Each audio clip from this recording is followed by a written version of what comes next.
Kadaise gyvas, juoko, muzikos ir keliautojų žingsnių kupinas viešbutis buvo miesto širdis.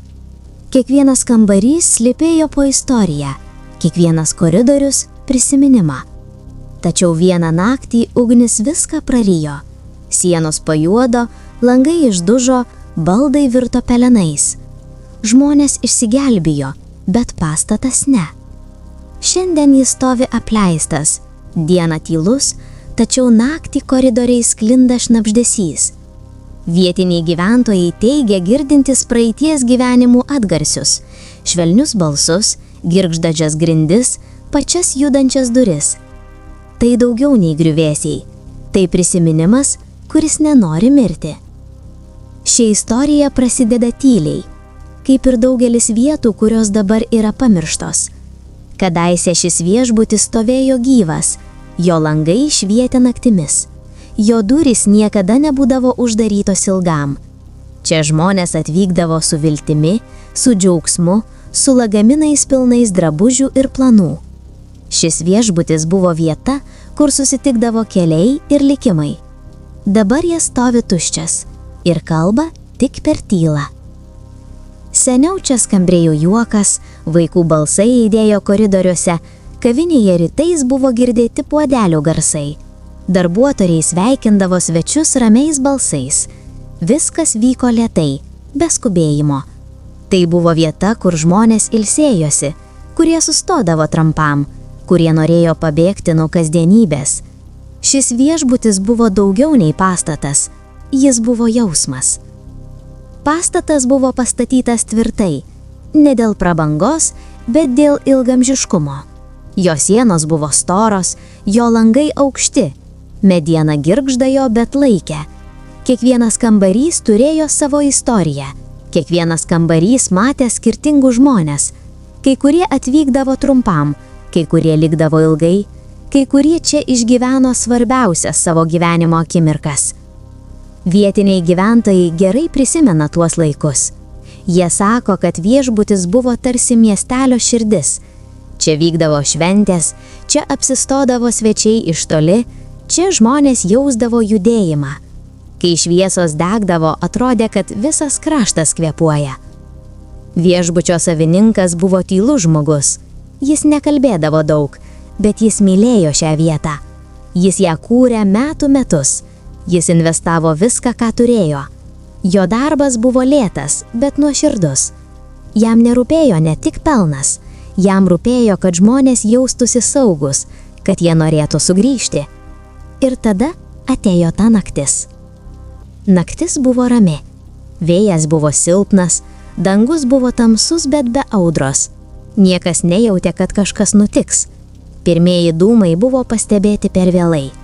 Ugnis kilo greitai. Ji rijo medį, ji rijo lubas, ji judėjo tyliai, bet užtikrintai. Kai žmonės suprato, kas vyksta, buvo per vėlai. Liepsnos kilo aukštai, langai sprogo nuo karščio, stiklas krito į gatvę, baldai degė, kilimai tirpo. Koridoriai, kurie kadaise buvo pilni gyvenimo, tapo juodi nuo dūmų. Laimiai žmonės spėjo išeiti, gyvybės buvo išgelbėtos, bet pastatas ne. Ugnis paliko randus visur. Kai rytas atėjo, vaizdas buvo sunkus. Viešbutis stovėjo sužeistas, tylus, tuščias. Savininkas stovėjo ir žiūrėjo. Jis nieko nesakė. Jo veide nebuvo pykčio, tik šokas, tik tuštuma. Visa, ką jis kūrė, sudegė per vieną naktį. Draudimas nepadegė nuostolių, pinigai baigėsi, viltis taip pat. Po kelių savaičių jis išvyko. Jis paliko šalį. Ne dėl baimės, dėl skausmo, dėl praradimo. Jis negalėjo čia likti. Ši vieta jam tapo per sunki. Ir nuo tos dienos viešbutis liko vienas.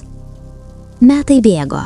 Langai liko be stiklo, durys supūvo, baldai liko ten, kur stovėjo tą naktį.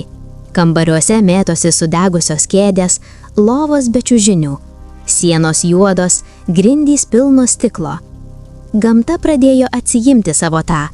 Žolė augo per plyšius, medžiai priartėjo prie viešbučio.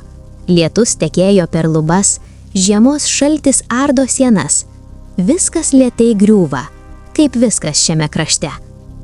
Vietiniai žmonės vengia šios vietos naktį.